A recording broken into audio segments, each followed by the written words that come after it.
see you guys in the dark.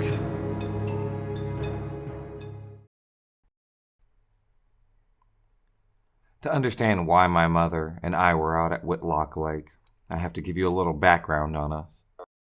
My mother and I run a wreath business in a quiet northern Michigan town. Violent crimes are virtually non-existent.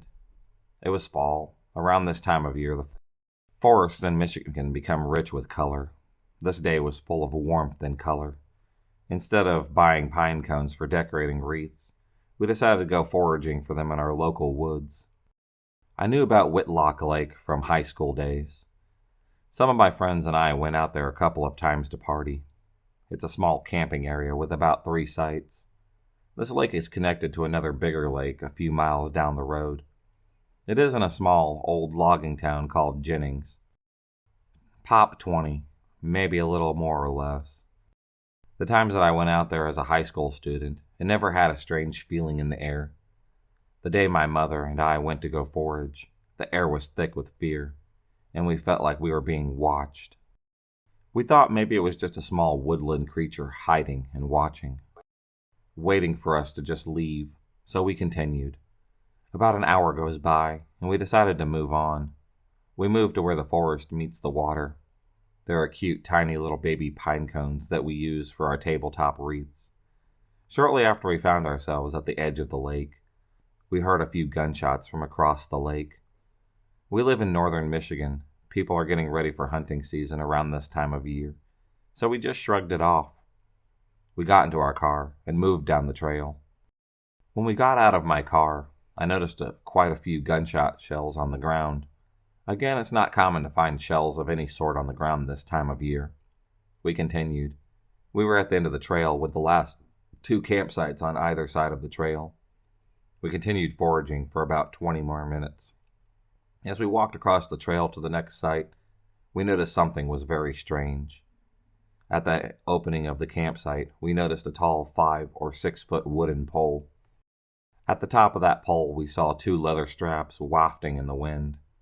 To us, that was strange. Why would someone want leather straps on a pole? Of course, we put it out of our minds and continued. A short while later, we stumbled upon an old beat-up mattress that looked like it had been there for a while now. As we got closer to the mattress, the ground around it was very mucky. As soon as you stepped somewhere, you sunk into about half a foot down. People dump garbage in the woods a lot up here.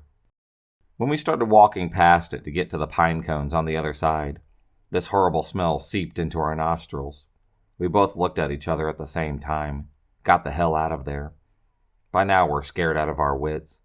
As we were driving out of the trail ahead, we were met by a guy in a red Cadillac-type vehicle. The look on his face scared the bejesus out of us. Maybe it was a coincidence. Maybe it was all in our heads. I would like to think that my mother and I have a good sense of that sort of thing, and we get out of there just in the nick of time. Needless to say, my mother and I have never been back to the lake, and I don't plan on going back. About a week later, I couldn't hold this event inside myself anymore, so I called the cops and recalled the incident as best as I could. They said that they would look into it. I haven't heard anything since. This happening still haunts me to this day. I'm always thinking about what may have actually happened out there. I used to live in Japan, but recently moved to a town somewhere in America. At our town, there was a story going around that a cult had a cabin somewhere near the woods, and they were doing incantations, summoning spirits and specters, the usual paranormal stuff.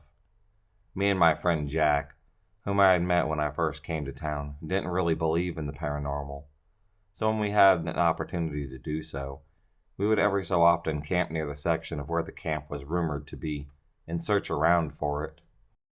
It didn't take long, since on our 5th time we found where it was. The cabin was completely hideous. It was infested with cockroaches, spiders, and even some centipedes. The left side of the cabin was decayed slightly. The right side had a bit of a termite problem. At first it looked like an old run-down cabin. Then we took a second, much closer look. That was when a horrid stench hit us. It was horrible. I gagged, and I almost vomited. We opened the door slowly. That was when I couldn't take it anymore. I vomited into the grass just to the left of the cabin. The reason that I vomited was even worse than when the stench was outside. Just at the front door was a dead dog. It had been butchered and left to rot. Worst, it was a local dog that had went missing just 2 days before we found the cabin. Jack gently pushed the dog to the side so that we could get inside. He waited a bit for me and kept going. Inside was like the exterior. Only exception was blood-red ruins replacing the bodies. We came into the main living room of the cabin. It had a big ritual circle. The walls were different too, this time now sporting words such as devil, the beast, our master, the end, and much more terrifying words, such as the runes and eyes. It was blood red. Except this time it seemed like this was real blood. That was when I figured out that the other drawings were simply dried and didn't look as clear as these. The more I figured out, the worse I felt. If the others were dried, wouldn't that mean that these were just made? That was when I had it. I couldn't take it anymore. I turned to the cabin doors, and what I saw I can never unsee. A tall, slender figure covered in intestines, blood, and organs. Everything that was gross and putrid. It was blocking the cabin door. That was when I screamed as loud as I could. I turned back to look at Jack. Though he still looked like Jack, the man that I was looking at was carrying a knife. He had a grin on his face, widened by the second. I backed away from him, but he grabbed my arm and dragged me closer. I struggled, trying to get away, but his grip was locked firmly. I watched in horror as the knife was raised. That was when I made a last-ditch effort. I kicked him in the forbidden zone, which worked, and I ran towards the direction of the door. That was when I bumped into the slender figure once again. Now I could make out its face. What I saw was not human. It looked like the face of something out of the deep depths of hell itself. I shambled back a little bit, then remembering Jack was there, I moved to the right. I found a window, the only window in the entire cabin. I tried and tried to open it, but it simply didn't budge.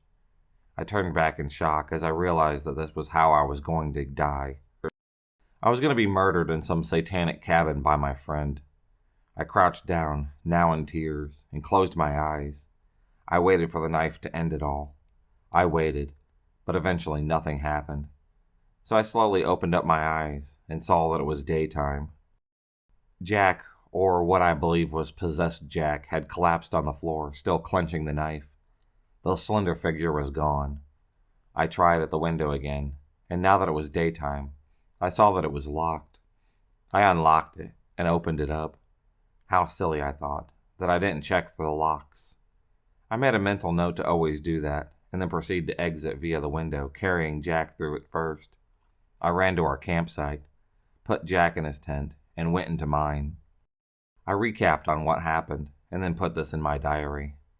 Though this wasn't the nearest near-death experience that I have ever had, it was definitely the most extreme and grotesque. I waited for Jack to wake up, and then headed back to town with him. I never told anyone what had happened, and definitely didn't tell Jack, who is now my best friend of all time, that he almost had killed me. It all started when summer came, and me and my 3 friends, Lola, Katie, and Jennifer, were all planning to go camping. We were all excited and scared at the same time, because we were going camping alone. Lola asked her dad if he could drop us off. He agreed to go take us. When the next day came, we started heading up. Lola's dad set up the camper that we were using. There's some spare blankets inside, in case you get cold, he said, before leaving us. Lola's dad finally got into his truck and turned around. He stopped and rolled down his window and said, "No boys," to all of us, smiled at us to let us know that he was joking with us, and then drove off. There were 3 rooms in the trailer, 1 master bedroom, 2 rooms with bunks. Each room had a TV in it, so no one cared what room that they got. Everyone knew that Jennifer didn't like small rooms, so we let her have the big one. I was in a room with Lola, and Katie was in a room by herself. I started unpacking when we heard a loud boom outside. "Lola, did you hear that?" "Hear what?" "The boom." "Yeah." We both looked at each other, startled, then continued unpacking. But something seemed off. It was the fact that Lola was so chill about it. I was done unpacking, so I walked outside and started a fire. Jennifer walked out and asked if I saw it. I asked, "Saw what?" Then she started freaking me out. She was staring right behind me, unpacking. Her eyes darted back and forth. Then she calmed down. I felt as if something was watching me, so I turned around. I saw an orb in the corner of my eye, reddish black. By the time that I turned to look, it was gone. I was so freaked out that I told Katie she could cook. Instead, we had her family's secret recipe of shepherd's pie and a bunch of vanilla cupcakes. There were about a dozen cupcakes left in the open box, so we just left it on the counter and went to bed. I could hear the TV coming from Katie's room, so I punched the wall and told her to be quiet. Right after I said it, everything went quiet, except for a small scream in the distance. It didn't sound human. It gave me chills that ran down my spine. I dozed off, but woke in the middle of the night from hearing someone in the kitchen. I woke up Lola, and then we walked out into the small hallway that led into the kitchen. I saw Jennifer sitting on the table, staring straight ahead. Something had touched me. I jumped and realized that it was just Katie seeing what was making that weird sound. Jennifer was really creeping me out. She never stared into space this often, but then I noticed something in the corner of my eye. It was a shadowy figure. It was staring at Jennifer and slowly turned to face me and Katie. I froze. Katie froze. Jennifer then looked at us, as if being controlled.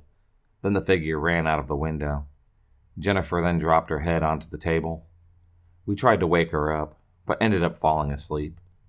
This experience still scares me to this day, and is only one of the creepiest things that I have seen.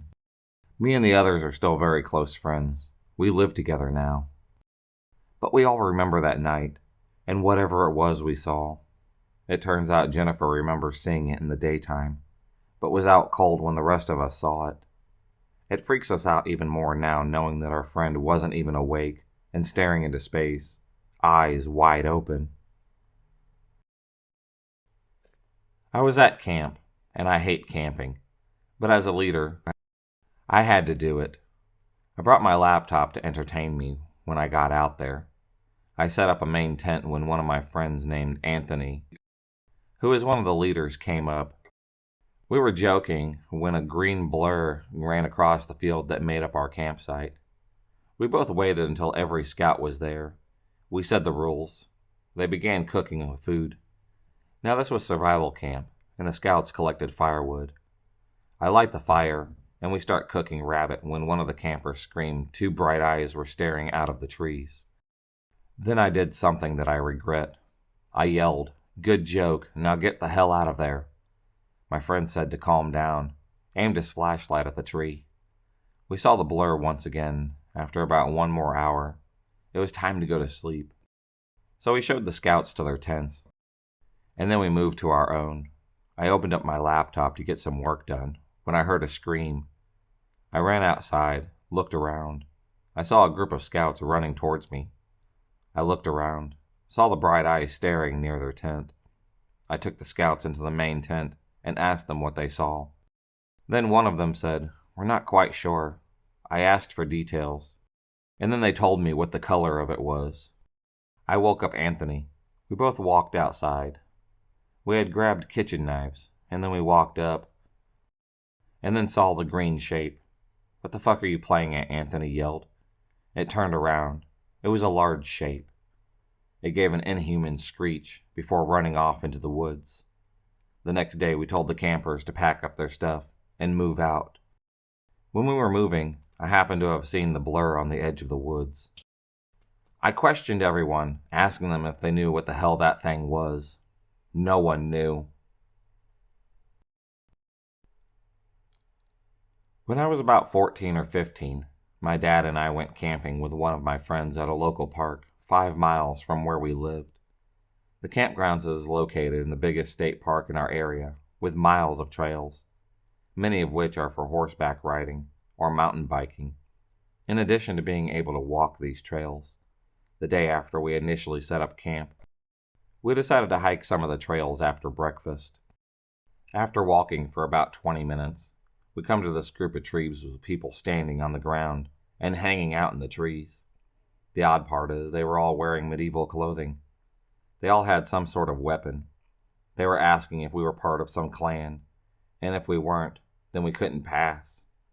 We tried to explain that we were just campers walking along that particular trail, but I don't think they got it because they asked us the same question once again. One of the people started to come towards us. That's when we started running in the other direction.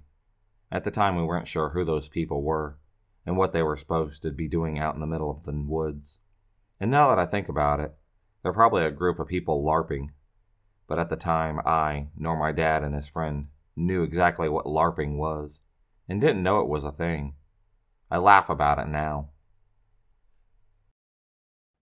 If you enjoyed this video, please subscribe, like, and hit the bell for notifications on future videos and become a stalker of the night. And I'll see you next time.